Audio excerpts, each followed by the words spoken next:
Thomas stood at Farquhar, the top station of his branch line.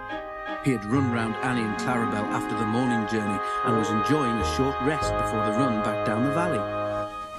His driver and fireman stood beside his cab talking to the guard who'd brought startling news. "Did you know that the station master was burgled last night?" he was asking. Thomas's driver shook his head. "You don't say," he exclaimed. "I didn't know he had anything worth stealing."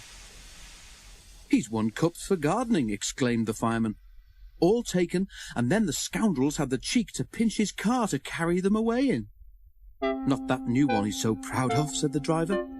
The guard nodded, and at that moment the signal rose to show that the line was clear.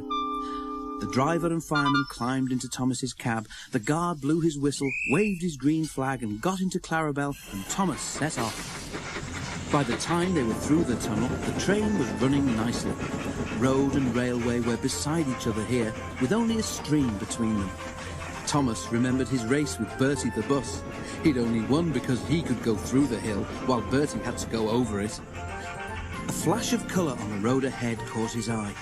He tried to go faster to look more closely. "Steady, Thomas," said his driver. "There's plenty of time." "Can't we get closer to that car?" panted Thomas. "It looks like station masters to me." "Lots of cars look like that," laughed the driver, but he opened the regulator and they began to draw level. There were two men in the car. They waved when they saw Thomas and tried to go faster. "That's the car all right, Thomas," said the fireman, "and those two must be the thieves. But we can't stop them, and they'll be gone long before the next station." "We need pencil, paper, and something to put a note in," said the driver. "We'll throw a message out at the next signal box."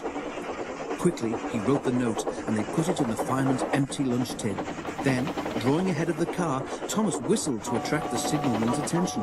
They slowed so that the fireman could throw the box up to him, and as they went past, both driver and fireman shouted "Police!" at the top of their voices.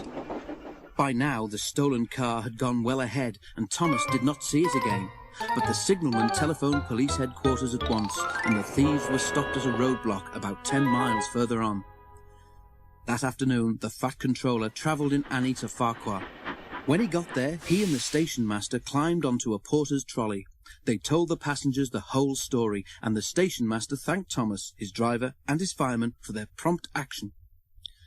The passengers cheered loudly, and they cheered even more when they heard that the station master's gardening cups had all been found, undamaged, in a sack in the boot of the car.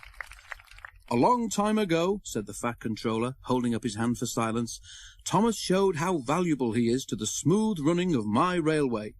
I am sure you will all agree that today he has once again proved himself to be a really useful engine."